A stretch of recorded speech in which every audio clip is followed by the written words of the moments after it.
Olha, isso aqui não é só mais uma lenda, é um julgamento, um processo para a gente definir qual o lugar exato a danação eterna precisa para um dos maiores zombeteiros do Brasil, mas dentro da arquitetura do inferno de Dante. Vamos mergulhar nessa análise?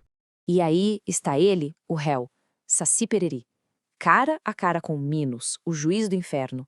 Mas aqui esquece aquela figura só brincalhona. Estamos falando de um agente do caos, um agente malicioso. O que está em julgamento aqui são os atos dele, as transgressões que pedem um veredito teológico sério. E olha só, a cauda de Minos se enrola e se enrola várias vezes. A sentença é clara desde o início. O lugar do Saci não é com os pecados da fraqueza, lá em cima, é com os da malícia. A descida dele vai ser longa. Então, vamos aos crimes. Primeiro, a falsificação da topografia.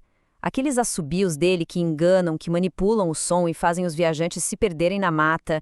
Depois, a sabotagem dentro de casa, pura maldade, azedar o leite, quebrar a louça, dar nó na crina dos cavalos e o pior, tudo isso protegido pela impunidade do seu gorro vermelho mágico.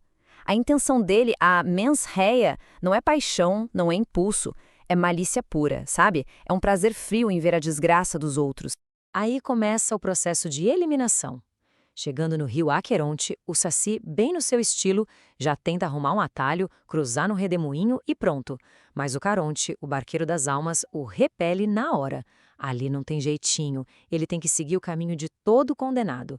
E esse caminho passa reto pelos círculos de cima, o reino da incontinência.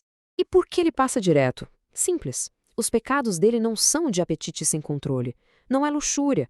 Aquela busca dele por fumo não chega a ser gula no sentido que Dante coloca, e muito menos avareza. E a vingança dele quando não dão o fumo? Ah, é muito calculada para ser a ira pura e simples. Os atos do Saci são frios, são irônicos, eles usam o intelecto. E esse é o ponto-chave. Os pecados dele apontam para uma forma de mal muito mais profunda, mais cerebral, que Dante guarda para os lugares mais fundos do inferno. Então a gente desce. Passamos pelo círculo da violência. Porque sim, o Saci vandaliza, mas a principal arma dele não é a força bruta, não é o sangue. O método dele é a confusão, é o engano, a sabotagem.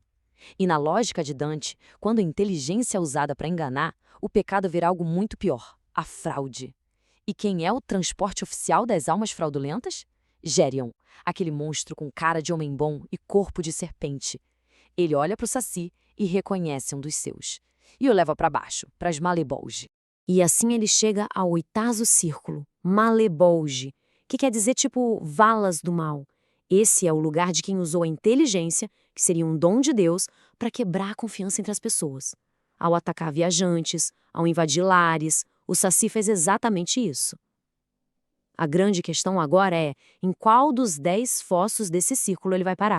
A primeira hipótese que vem à mente seria a sétima vala, a dos ladrões. Afinal, ele vive roubando fumo, roubando objetos. Mas olha só qual é a punição ali. Os ladrões são picados por serpentes e têm a própria forma roubada, numa transformação sem fim. E embora o Saci seja um ladrão, o roubo para ele é um meio, não um fim. Ele não quer ficar rico, ele quer causar desordem. A punição não encaixa. Então, não é aqui. Seguimos em frente. E é aqui que a gente chega no argumento final. O Saci é, na essência da coisa, um falsificador. Ele manipula a própria realidade. Pensa bem, ele cria sons que não existem para enganar. Ele corrompe a matéria quando azeda o leite. Ele faz as vítimas dele acreditarem numa realidade que é falsa. Ele não mente só com palavras. Ele mente com a física do mundo. E essa é a forma mais profunda de fraude que existe. O veredito é proclamado. Saci Pererê é condenado à 10ª e última vala do oitavo círculo. O lugar dele é entre os falsificadores, lá no fundo do abismo da fraude simples. E aqui, a justiça divina se revela no contrapasso, aquela lei da retribuição perfeita, onde a punição é um espelho exato, uma imagem invertida do pecado. Vamos analisar essa punição de perto. O Saci, aquela criatura que era pura velocidade, que era o próprio vento, agora sofre de hidropisia. O corpo dele está inchado, pesado, completamente imóvel. A sua única perna, que antes era uma maravilha de agilidade, agora está presa ao chão. E não para por aí.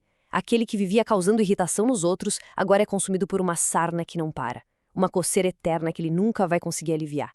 Aquele que nunca parava quieto, agora nunca mais vai se mover.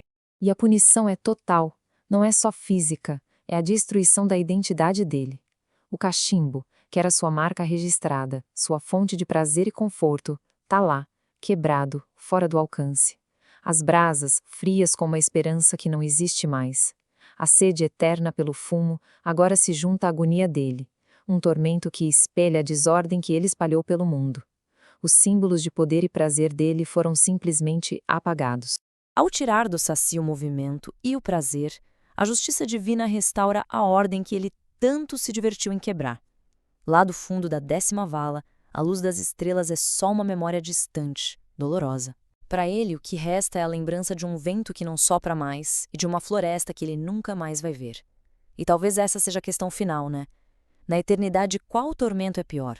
A dor do presente ou a memória de uma liberdade que foi perdida para sempre?